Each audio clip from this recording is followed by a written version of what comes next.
Welcome to Shanghai Zhan, a raw and lively regular debate about global tech, advertising, creativity, and platforms. I'm Bryce Whitwam. And I'm Ali Kazmi. Ali, we're on episode 9090.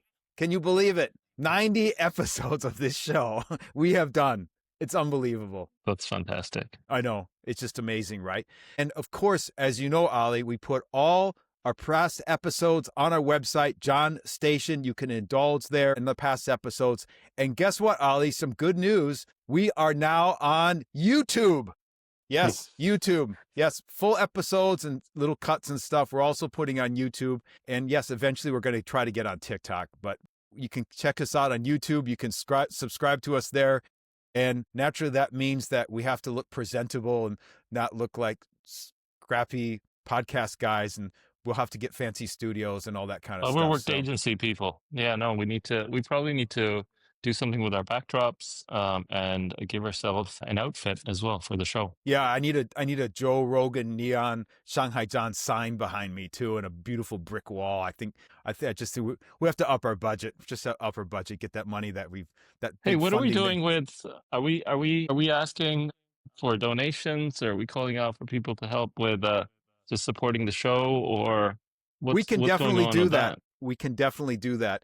As always, appreciate your donations to the show. Keeps us running here. Obviously, we do this out of love, and That's right. We don't get paid. People always ask me like, "Wow, you've got 450,000 downloads. There must be like big ad money coming in." You're just rolling in money. Yeah, no, that is so like, quit your job, Ali. No, that's what my mom says. My mom says, "How many downloads? 500,000. That's fantastic. You don't need a job. You just make money off of your show." Like, oh, it doesn't work. Sadly, we are making Zippo. So yes, I will post the link to Patreon, our donation site. And of course, if you donate to Shanghai Zhan, you get a lovely piece of merchandise, a sticker, t-shirt, coffee mug. All those things are available if you regularly donate to us. Are we going to sign the mug before we send it out? I think we should. I think it should be autographed. Given that I'm in Chicago and you're in Spain, that is going to be a bitch. So I don't think we're going to do signed mugs. Yes, fake sign mugs that I imprint your signature. I want Shane to pick up one of those mugs with both our signatures, and every morning think of us as he has his first cup of coffee. I think that's really exciting. It makes me feel quite good. Yeah, especially when he's recruiting people too, man. It's like, how do you know those guys? Oh man, my buddies. Yeah, definitely. So we have a very provocative, interesting topic to talk about. You know, we've been talking about talent. We had a discussion 2 weeks ago with our friend Jean-Michel Wu about the talent issues and it going on in the industry. There was a provocative new study that's kind of ignited a fierce debate about whether Gen Z is fundamentally unemployable in today's economy. I know that you mentioned this a lot, Ali, with your experiences working with Middle Eastern Gen Z and having with young people in general. It doesn't even have to be North Americans. Put it out there. I'm going to put this out there. I've been sent to HR twice for being too aggressive with young people in the way I've asked them to do tasks. And I've learned that I have to kind of adjust the way I communicate and cascade work to younger people. Well, Ali, sometimes you're an asshole. Sometimes I have to admit. Sometimes you go, no, I'm joking, of course. It took me a while, but I got it. No, I'm the same as you, man. Like I teach university students. All sorts of issues. Yeah, so I completely understand. So this research study was performed by NYU Stern professor Suzy Welch, and she revealed that in her study, only 2% of Gen Z possess those values that hiring managers, 2,500 in her study, prized the most, and that are achievement, learning, and an unbridled desire to work. Instead, Gen Z prioritized self-care, authentic self-expression, and helping others, which of course obviously mismatch with what Welch suggests could reshape the future of work. However, this collision of generational values occurs at a pivotal moment for advertising. You know, as we know, AI tools are eliminating the very entry-level execution roles that once served as the industry's training ground, while agencies simultaneously claim they desperately need young talent for cultural insights and fresh perspectives. Certainly when we joined the industry, Ali, it was basically we did a lot of grunt work, and now we're seeing that AI tools are replacing that. So it's a definite paradox. Like, do you bring in young talent because you need that? You absolutely need young people.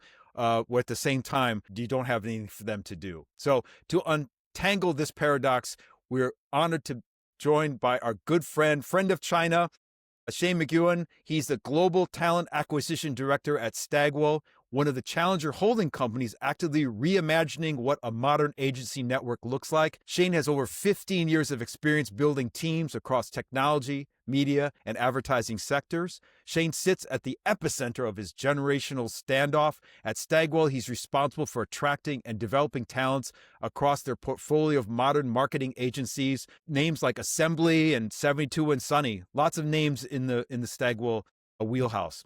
His role forces him to confront the central question: if young people don't value work centralism and AI can do their traditional task anyway, what exactly is the business case for hiring Gen Z? Shane, welcome to Shanghai Zan. Thank you. Thank you, Bryce and Ali, for having me. Excited to be here. Really awesome to have you and great seeing you. How many years did you spend in China? A quick decade. 10 years. Wow, that's fantastic. Yeah. And I guess you could say that it was transformational in your life. And like everyone we have on the show, it definitely says that it impacted how they think and how they do and how they behave. Would you agree with those statements? 1000%. I'm both in my professional life, but also my personal life too. I mean, it was a great experience. You think you see things differently now that you're based in New York, and how do you see things differently than, let's say, than your American colleagues? Yeah, well, I mean, so if we talk about work, I'd say, the big one is the digital landscape in China is just vastly unique. So when you come back to the US or really anywhere else in the world, I mean, it's different. When you go to China, you have to learn, of course, the ways of working, but also how the different platforms and everything like that, and be open to it and receptive to it. I think in coming back here or wherever you go, that really helps. Just being more open-minded, understanding how other people are working. There's different ways to come to a solution, and just being kind of overall, just more understanding of how things can get done. It's interesting. So getting on to the study, Suzy Welch says that she talked about, 2,000 plus hiring managers. That shows that 2% of Gen Z have the achievement-oriented values that companies traditionally want. As I see this tension in my students too all the time. They're very ambitious, but they define success very differently than companies do. They always ask me when I bring on people from the industry to talk to them, they always talk about toxic work environments and work-life balance and bosses like Ali. No, it's a joke. But from your vantage point, is this issue really that Gen Z don't want to work, or are we misunderstanding what their version of work is? I would say it's us misunderstanding their version of work. I mean, in one of her follow-up interviews, there was a Socrates quote saying that this generational value battle, it's basically going on for 2,000 years, right? Obviously, a lot's changed since then, but what's different from what's happened in the past is only 2% agree, right? So there's 98% that don't. That's a much larger gap than it has been. I think it's going to be a compromise, and it's definitely going to take time. But what I saw as like a potential starting point for that compromise is the number 4 value on there, which Gen Z values, which is wealth. And this shows that there is a strong desire to work. And we've definitely seen, the shift away from the work-centric life, which have defined, past generations. Like, I've worked all night. I've spent all this time on this project. Here's my badge of honor for that, which was definitely accelerated by COVID. But like, if you look, 5 days in the office is just a rare thing now, right? Which is good because most Gen Z values some form of hybrid. So the face-to-face mentorship is there. I think, companies are going to need to shift their values and culture to accommodate this incoming workforce or current workforce, right? Because if they don't, their offers are going to be rejected. And I can tell you as a recruiter, there's nothing worse than having your offers being rejected, because you got to go back out there. At companies, we study these reasons for rejection, right? Why are people turning them down? What can we do better? How can we improve? So I think the writing is on the wall. And, sure, it's at the junior level now, but I mean, you have to realize this group, this is our future leaders. So I definitely think it's on companies to really change their culture and their values to accommodate this new workforce. It's interesting. I guess as a follow-up question to that is is when Gen Z say that they care more about pleasure and individuality, could it mean that the meaning has replaced ambition as the new productivity driver? How do you see this playing out in the agency culture? Yes, you mentioned working fewer days, but I also see that at the same time, my son's in a completely different industry, but they have a similar type of culture where they have a hybrid working environment. They work some days at home and they work some days at the office. The whole conversation amongst his senior staff is on text messaging applications, that they're not one-to-one connecting with the staff in an office situation where they can build that culture. They're literally, everyone's at home texting each other, and there's not that sense of camaraderie. So how does this culture actually play out within the environment, and how do you balance that out? Because we're used to a culture where it's still fast-paced, things need to get done quickly. The clients are demanding as ever in terms of time and speed because the way the digital environment works. But then you've got this remote work environment where everyone's sitting at home responding to text messages from support staff and things. It's a highly inefficient way to work. Can we build culture for an organization if everyone's remote is, I guess, the question. Great question. Yeah, I would say, I think hybrid is really the way to go, right? Because especially, Right. as there are less jobs, right? If you look at it, and it's taken longer to fill those jobs too. So like if you look 2017, like the average time to fill junior roles in advertising was about 30 days. Fast forward 8 years later, it's 44. That's like a 50% jump. So I'd say, it is a result of less jobs and more competition for those jobs. So I think it's also interesting to look at companies for that, right? It could be that they are being more precise with their hiring methodologies and interview processes. They could also just be putting candidates through more exercises. But, I still think they're really just trying to figure out what those roles are looking like, So I think as we do that, there needs to be that in-person element. And that's also too what Gen Z wants. That's what we had when we were juniors in the industry. And I think it is highly beneficial. So I think that the best answer is hybrid because, again, it is that compromise, right? Gen Z really doesn't want to be in the office 5 days a week, but they also don't want to be remote. So we kind of got to meet in the middle. I remember, I don't know if this is something that you also experienced, Bryce, back in the day. Young people loved coming to agencies because they were colorful, because you had logos of famous companies and brands on the walls, and you could do all kinds of things, and you had free flow of all the soda pop you wanted. And after work, you'd go down with your colleagues for drinks. And, and actually for a lot of young people, the office was a much more exciting, sometimes even more hygienic place to be versus being at, in some dorm or being somewhere far away from the city. And kids just, that's where young people went to find love, find professional success, make friends, et cetera, et cetera. And from a culture perspective, I refer to Ogilvy in this, and this was great for Ogilvy in China. And I wonder if that's something that have all gone digital. And I met this young bartender yesterday who I've met a number of times, and he's like 25 years old, and his relationships are all digital. They might be gamers, or they might be people that he knows online, or they're people that he's met online. Now he's got an offline relationship, but they're primarily online. I don't know. I feel like culture, hard to build culture if your primary kind of mode of interaction is through WhatsApp. And it makes those relationships so much more transactional. There's less emotion when you want to fire someone as well. I only know you as this little icon and a couple of words that I send to you every day. I guess we're going to see more of that, right? Yeah, I would think so. And I think that's the way offices are really kind of being built out now, right? Like gone are the days where it's like just rows of desks with barricades. It's really about that, more of that collaborative space, right? Like, hey, let's all, even if we do have some agencies that are remote underneath us, right? But it's like, okay, we got to work this idea out. Let's go into the office. And we have space. We do provide that too, even common space across all of our agencies to come in and be like, hey, if you guys need to come in, like there is a dedicated space for you. And agencies do take advantage of that, even the ones that are fully remote. So I do think, having that in-person element is critical. What about going to clients? So if you're remote, you're not with clients anymore. Yeah. Well, yeah, it also depends on the client too, right? It also depends on the client, right? It's like, so I think that is a discussion when you're choosing offices. Where is the office? How close is it? We have several clients at our office in New York that are just literally right across the street. But it becomes more difficult where they are in the world, and you have to go there and meet them, right? So is there a lot of hot desking in New York? Yes, we do. Yeah. We have a lot. So we have, in New York, we have 8 floors of World Trade Center, and we keep open space too. So it's like, each agency will have their own dedicated space, but there is also open space. And like, that's part that I love about my job is I can go up to 72 and sunny, go grab the lunch, like you go get the free lunch like we were talking about, or go to assembly and get some sodas. Like that's the part that I love, is just kind of going through and Meeting out, and people. also seeing what those agencies are like, Mm. the different cultures, because they're all very distinct. How do you get feedback from people on the various floors on how do you get feedback from them on just the company, on the culture, on the work, on collaboration, on their bosses, on teams, on clients? Like, how does that happen? Is that more of a face-to-face thing? Yes, definitely.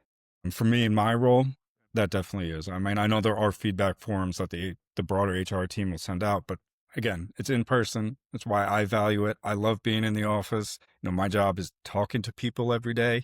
I love talking to people, love learning new things. So I love being in the office. It's an interesting point you made, Ali, about working remotely with clients and the fact that they are also, in this case, remote working. So maybe you had this experience in Dubai where you're actually presenting on Teams to the client.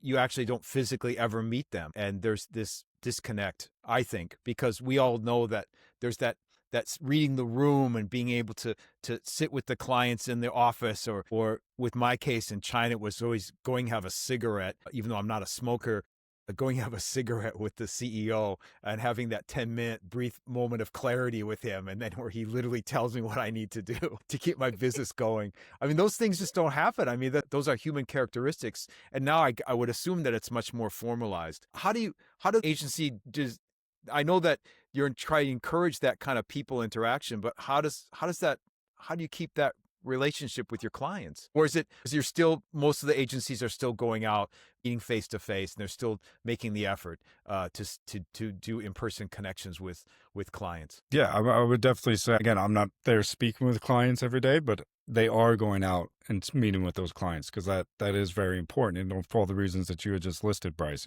building those relationships, get so much more out of it in person, as opposed to, like Ali was saying before, just like text messages, and it's just like an icon and some words on a screen. Yeah, I hear you.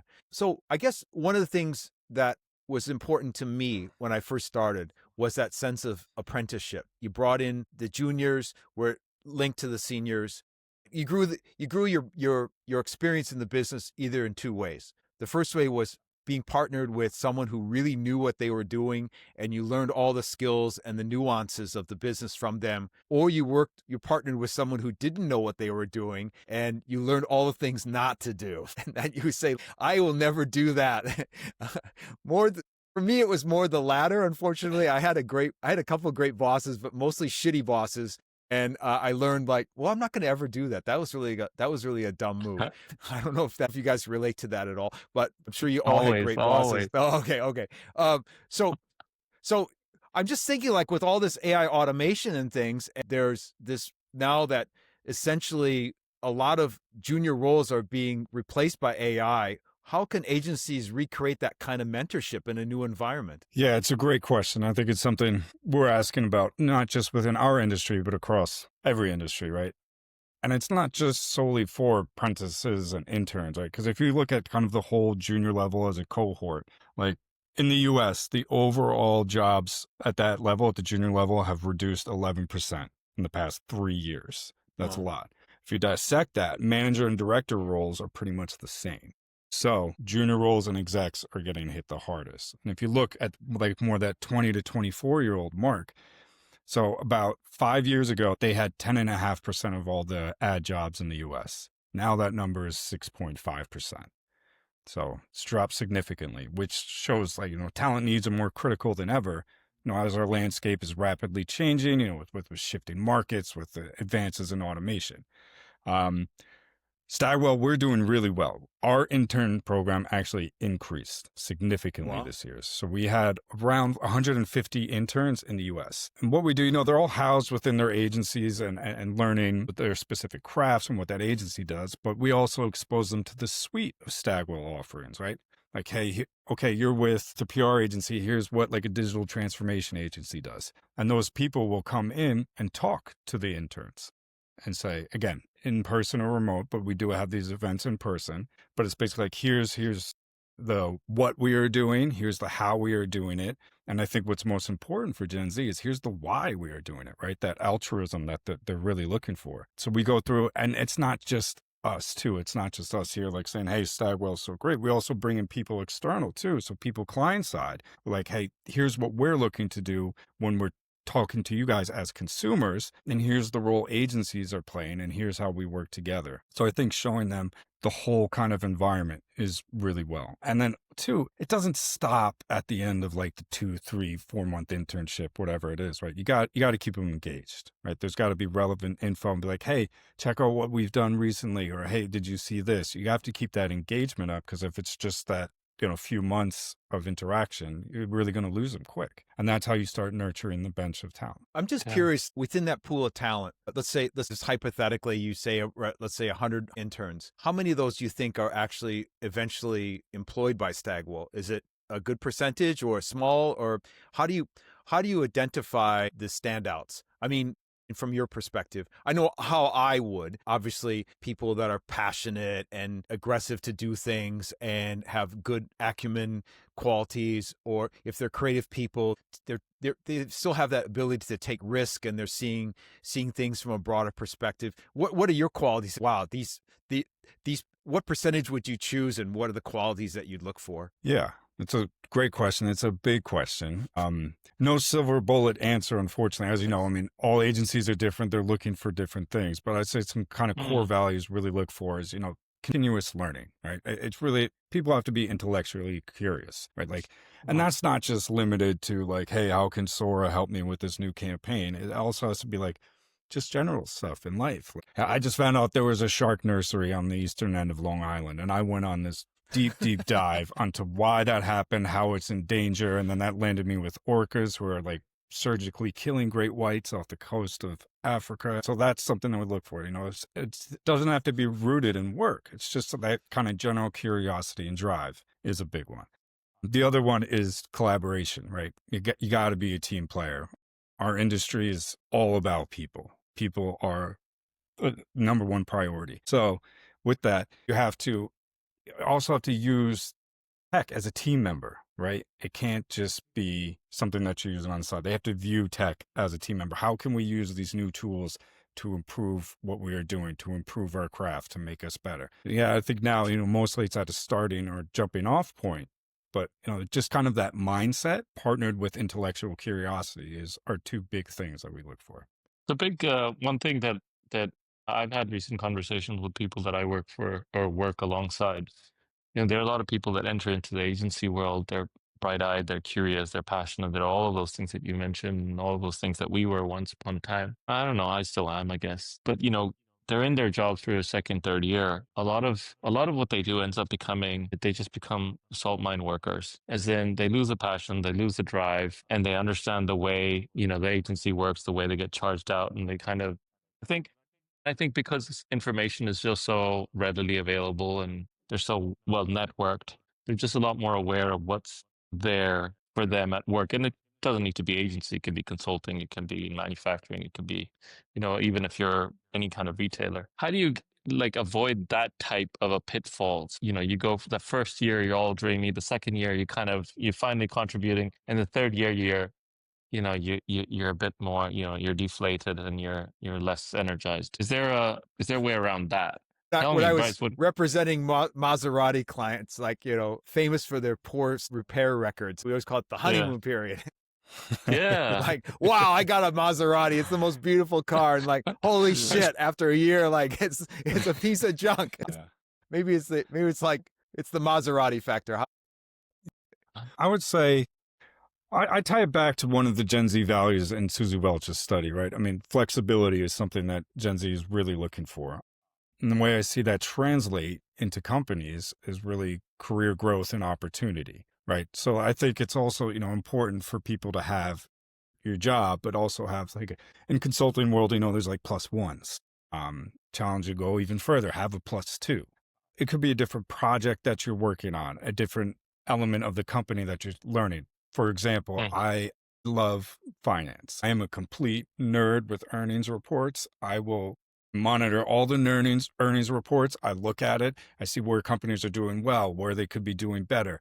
Of course, companies Right. within our industry. And then I'll apply that to talent too. It's like, okay, well, this one agency has a lot of automotive clients. They're doing really well. If we win an auto client, we should target them. But just kind of learning a different skill set. And within that, like learning like what is EBITDA, what is net working capital. And it's also, again, providing those growth opportunities for the employees. So at WPP, I took a course called Colored Accounting, which taught me how to balance a P&L, right? And it was just like, that was great information to learn. And it kind of set me off on this path that I am today. So I think having those +1, +2s also circles back to the intellectual curiosity that we look for. It's like, hey, let's try to understand the whole environment, everything at play. So I think what companies can do is to provide those opportunities and to promote those, right? So back to flexibility, it's like, well, if you have somebody that's doing really well in their role and they're kind of getting bored with it, where else can we use them? What else do they want to do? Where else can we plug them in? And by having those +1, +2s, it sets up for an easier transition into those roles, because a big part of it is transferable skills, right? And I think that's an area where the younger talent really needs to focus on too. It's like, hey, what I've done here can also be applied here. Right.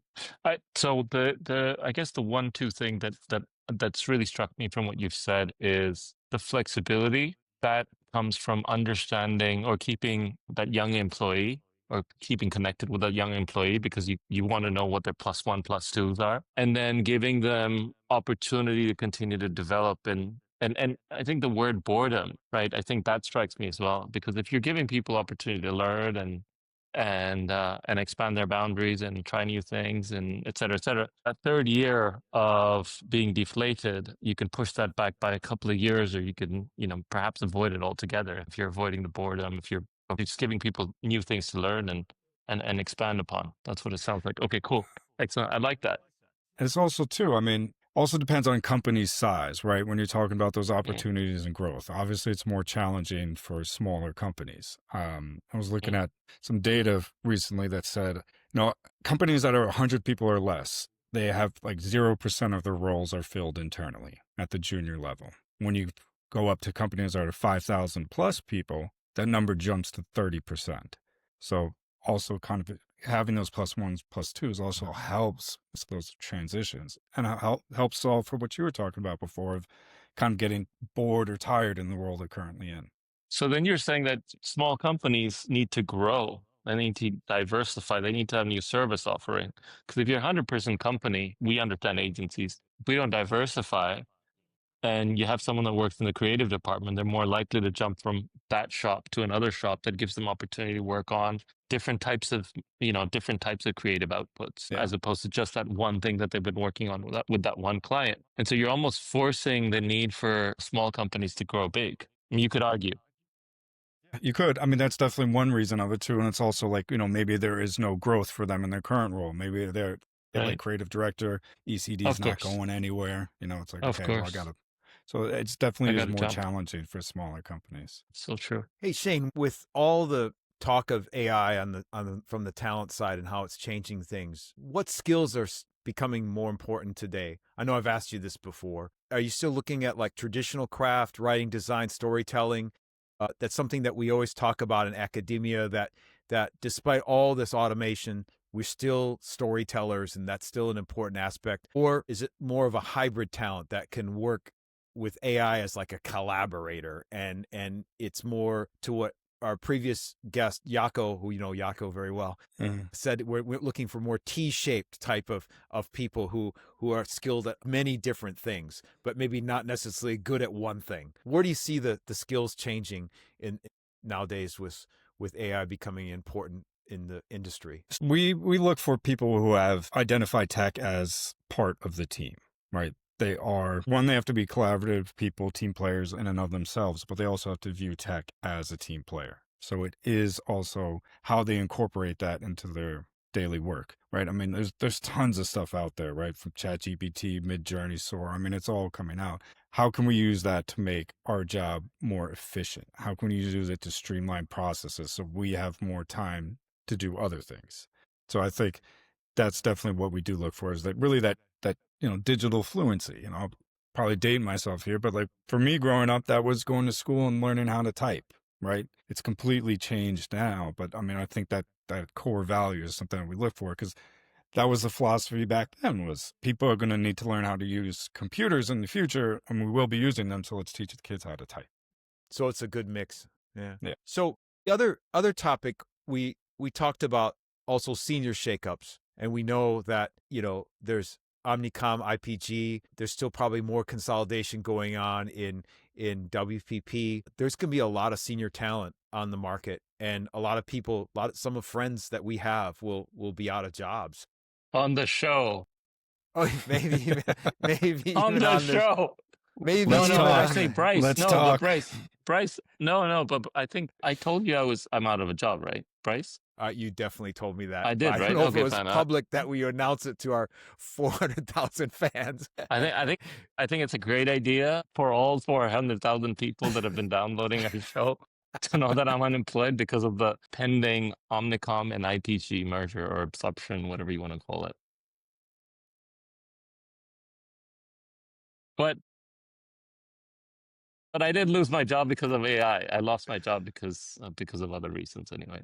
And Okay. it had nothing to do with me complaining about Gen Zs either. No, okay, thank goodness. No, you recruit a lot of more senior talent in your job. Like, what are you seeing that the seniors that are particularly stand out for you? Because certainly a lot of the people who have previously worked at these holding companies are probably looking at jobs at Stagwell, because you guys are growing. So what are you looking for specifically? Yeah. Well, first up, Ollie, let's chat later. I'm here to help. But I would say, one thing that we really look for is those that get involved, right? I mean, gone are the days of the ivory tower leaders. Like, hey, great pitch deck, come back to me in a week and let me know how it's going. Right? We need people who are there, who are, again, nurturing the talent, right? What we were discussing earlier, that in-person mentorship, helping the team level up, right? Because as we see, as we discussed earlier in the podcast, we have to shift culturally to meet Gen Z and what they are looking for. So leaders that are actually getting involved in the work, are very active, speaking to the team and nurturing the team. The second piece, I'd say, is really leaders who are embracing and using technology efficiently. We all can't have a conversation these days without the word AI coming up, but really you got to figure out, okay, well, what did you do? How did that make the business better? What did that save? What did it help build? And on that front too, really the entrepreneurial aspect too, because as you are a growing company, it is about building, right? I mean, it's not about, we have all the systems and processes in place because all those systems and processes are being redefined right now. So it's like, okay, well, what have you built? What have you done? How can we use that to better the agency and move forward? So I think that those are pretty two important skill sets that we see across senior leadership. Just a very left field thought, but I think agencies need to be a lot more entrenched in client work as well. And I think we always say that we are, but actually at the end of the day, we go back and we just do whatever we've been paid to do. But I think, just thinking out loud, I think there's a lot of companies that have onboarded advertisers or agency staff into media roles and creative roles, and they've set up their own studios and things like this. I don't think there's anything holding agencies back from being product developers. If we say that agencies are custodians of consumer insight and we understand consumers and we understand how consumers interact with products and how they use them and all this stuff, then there shouldn't be anything that's holding us back from working with the R&D department or product development department or the customer service department or any of those, or the talent department in a client organization. And I think agencies in general, because we're advertisers, right? So we just stick to this and that's all we do. And this is what I think. I just think that we need to go beyond that playbook that's been handed down for generations. And how do you connect with consumers? And it can be corporate, it can be company branding, it can be product, it can be service, it can be, all of those things matter. So anyway, I just think that there's a lot more that agencies can do, and I think that service offer needs to change. And going back to that earlier point we were talking about, if we want to create more opportunity for Gen Z, then it shouldn't just be here's an ad or here's a campaign for you to work on. If you had to change something in that product, what would you change in order for you to kind of help sell better? And then building on that, I mean, Bryce, you and I know the life cycle of products are like super squeezed, right? And that's why things like live commerce exist. And so if we don't start creating product, taking to market faster, innovating, constantly innovating. Like I think that's what I think actually I think there's a little bit of consulting, there's a little bit of idea, right? So product innovation, and then there's a little bit of agency, and then there's just really like someone that really understands social and social advertising really, really well. I think that I think for me is like the framework for a very for future agency that young people will like. I remember in China, this is a while ago, but just to Yeah. amplify what you just said, Ali, I worked on the Land Rover business, and I had a meeting once with the product marketing team, and they were talking about limited editions. The guy just told me literally, you know how we come up with limited editions for the cars? I said, no, I don't know how you do that.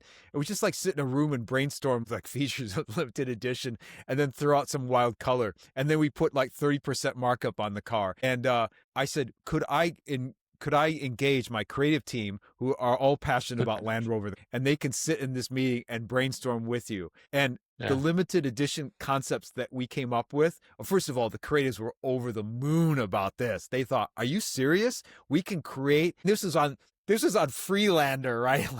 Like the worst Land Rover. I mean, it died a horrible death, but they came up with these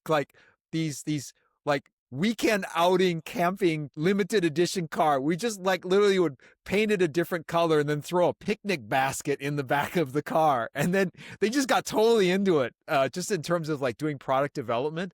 I just think that there was so much passion with that and at the same time, the creative guys, they just saw the product as being completely different from the product marketing guys at the company. And it was just such a great experience. And I'm sure you've had similar experiences. And I'm sure, Shane, that maybe this is something that the Stagwell agencies are doing already with some of their clients. So I just think that's a great idea. Yeah.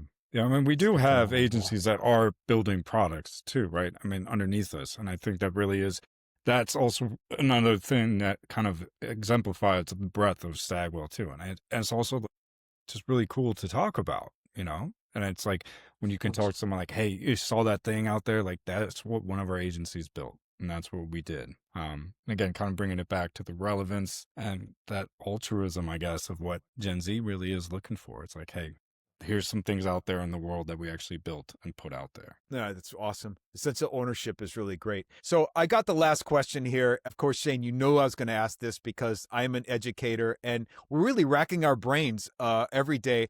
In fact, next semester they have a week-long winter term here. It's a class dedicated to finding a job in the communications industry. So I guess my big question always is what can educators do differently to prepare young people for today's industry? Yeah.